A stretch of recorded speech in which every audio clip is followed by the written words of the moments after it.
magandang umaga po sa ating bagong Solicitor General, Darlene Lelen Berberabe. Solgen, good morning po.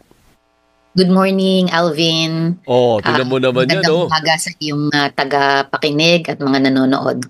Lelen, bakit ganun? Ba't parang hindi ka naman tumatanda? Yung itsura mo para lang ang parang college student lang, Baka naman registrar ng college. Anong unang reaction mo when you were told na, Lelen, ikaw ang susunod na Solicitor General? Well, siguro kagaya ng mga iba, may pagkabigla rin dahil ako ay currently before the announcement or the appointment ay Dean ng College of Law. So and then at that point ako ay kakatapos lang ng proseso ng pagsalang na nominate ako sa Supreme Court. So doon ako doon yung pag-iisip ko at kalooban, and then handa rin ako na kung hindi mapili ay matatapos yung College of Law na deanship until next year. So may pagkabigla at syempre hinugot na lang ang lahat ng lakas ng loob at para magampanan ang responsibilidad dito sa bagong role. Napaka-humble naman Lele naman. I didn't know na you are a nominee sa Supreme Court. How young are you, attorney? Nako, hindi naman na. I'll be turning 57. Wow! Mukhang this year. 57 years old na Camille, si Attorney Lelen, parang hindi halata. So, parang 56, Alvin. Hindi naman. Hindi, actually, papasa pa sa 40. Yan 37 pa nga sabi ni Camille. Hindi, so, you already, parang finorgo mo na ang iyong ambisyon na maging Supreme Court Judge at this point. Well, ganun ang lumalabas sapagkat tayo ay inappoint ng presidente. So, ang aking pakiwari doon ay yun ang kanyang desisyon. Mas gusto mo bang Solgen kesa sa Supreme Court? Tayo ay sundalo, parang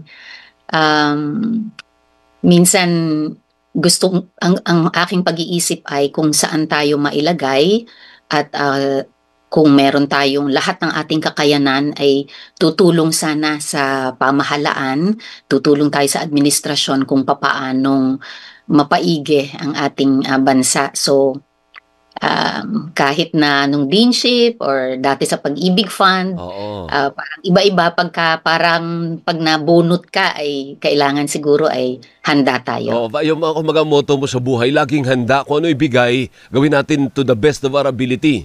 Oo, hindi ko man hinihanda, parang gano'n ang nangyayari, kahit sa Pag-ibig Fund, wala akong alam sa housing finance, sumabak, at naging maayos naman ang aking stint sa Pag-ibig Fund. Pero yung iyong aspiration to be a Supreme Court Justice, nandun pa rin naman yun kasi you're 57.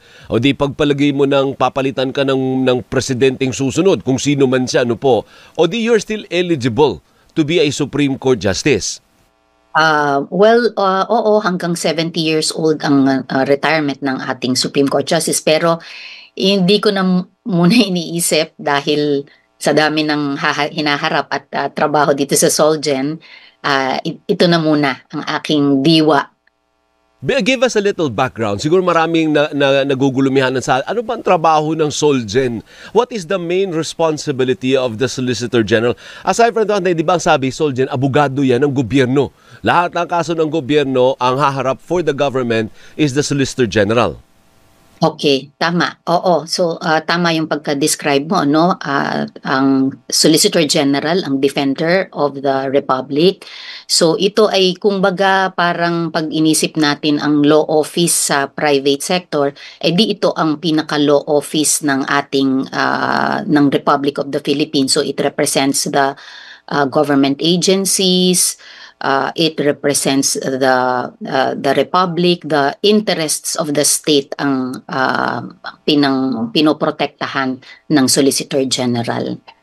So kung I know medyo controversial din yung pinalitan mo kasi nga tumanggi siyang i-depensa yung posisyon ng gobyerno doon sa kaso ng pagdakip at paghuli at paglipat kay former President Duterte sa The Hague. Ano po? Ikaw naman, are you ready to defend the government position? Okay. So yung ating sinundan si Solicitor General Menardo Guevara, na isang kaibigan din at alam natin maraming bilib sa kanya sa paglilingkod din niya sa ating bansa. Meron siyang mga dahilan na kung bakit kailangan niyang maging consistent dun sa posisyon na inadopt ng Philippine government even before na itong huling kaso na ito. So ang ginawa ko na nung ako ay nag-assume nung Friday ay aking pina-re-review yung posisyon. Gusto kong maintindihan ng masusing, so hindi lamang yung mga nababasa sa dyaryo at saka naririnig sa mga bali-balita.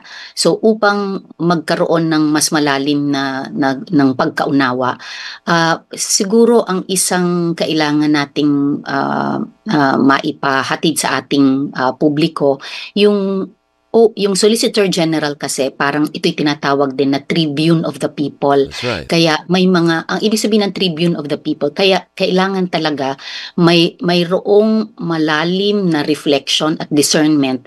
Ano ang interest ng publiko? Tama. Yun ang pinoprotektahan niya talaga. So, not any specific personality. So, in fact, may mga kaso na kahit halimbawa isang government agency, kapag pinag-aralan ng OSG at nakita niya na hindi tama ang posisyon, ay maaari itong magkaroon ng taliwas na posisyon. So, talagang kailangang matuntun ano itong public interest na dapat na maprotektahan ng OSG. Pati nga annulment, pinapakialaman po ng OSG, hindi ho ba, Attorney? Oo, sapagkat ang posisyon doon ito ay interest ng ating state na maprotektahan ang pamilya. Okay. Oh, by the way, yung OSG ba, may magkakaroon ba kayo ng papel sakaling umabot sa Korte Suprema ang nangyayari ngayon na usad ng impeachment trial ng Vice Presidente? Remember, may contentious issue dun eh. And I wonder, as a Solicitor General, ano ang stance mo dun? Pwede bang tumawid o hindi pwedeng tumawid? Whatever is the business ng 19th Congress, yun lang yun, 19th lang yun, hindi siya pwedeng pumunta ng 20th Congress.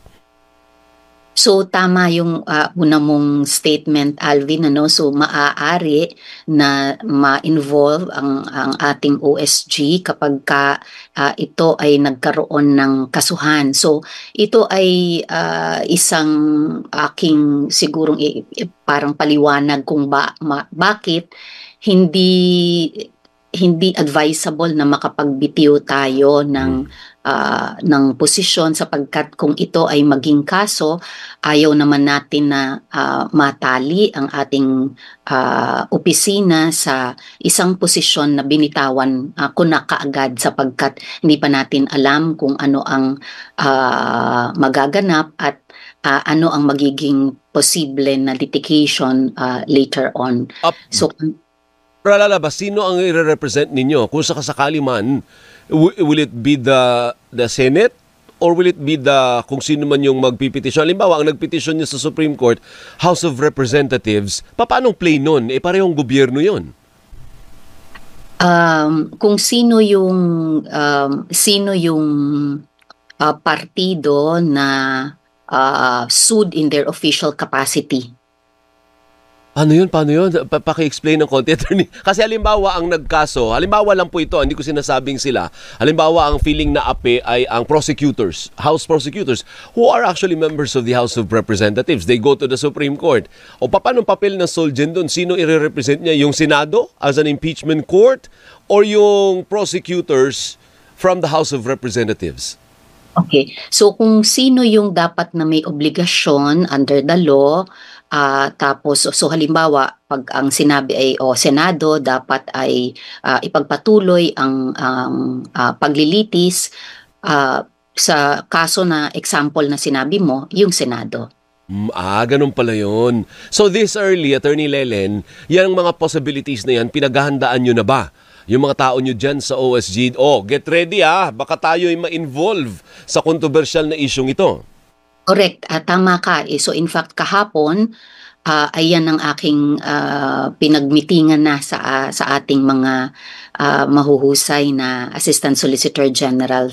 So, talagang nakatutok tayo sa balita, nakatutok tayo sa pinag-uusapan, at kapagka nakikita natin na malamang ay ito ay, magiging kaso, ay gusto natin na ngayon pa lang tayo'y naghahanda na ng, mga, ano ang mga iba-ibang legal position at ating pinag-aaralan ng mabuti. At ikaw mismo ang mag-a-appear nun sa Korte Suprema?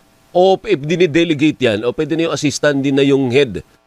Okay. So depende sa mga kaso. So ito ay kapagka dumating sa Korte Suprema ay, ako naman tingin ko dahil ito ay napaka-importante, so ako na mismo. Ayun. By the way, may nagtatanong, bago tayo magbabay, kasi overtime tayo ng 1 minute. Pakitanong naman, Alvin, ano ang forte ng lawyer na yan? Saan siya nag-graduate? At ano ang pinapractice niya na klase ng law? Kasi maraming may criminal, corporate. Anong pinapractice mo ba? Anong forte mo, Solgen? At saan galing school ka? Okay. Graduate po ako ng University of the Philippines College of Law, class 1999. So ako po ay practice ng law firm sa isang private law firm nung simula. Ang pinractice ko po doon ay labor law. Sumunod po naging general counsel ako ng isang multinational. So pagka general counsel, so lahat po ng mga legal issues naman ng kumpanya na yon ang hinahandle ng isang in-house counsel. Pagkatapos po doon, napunta naman tayo sa Pag-ibig Fund, at sa Pag-ibig Fund, mayroon din po tayong mga nilabanan na mga malalaking kaso doon.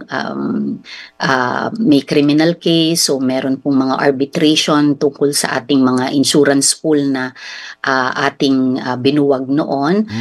And then sa definition po kasi ng law practice, pati po pagtuturo ng law ay parte ng law practice. So yan po kinikilala na practice of law din, and I've been teaching legal ethics, legal theory. I have a very strong background po on philosophy.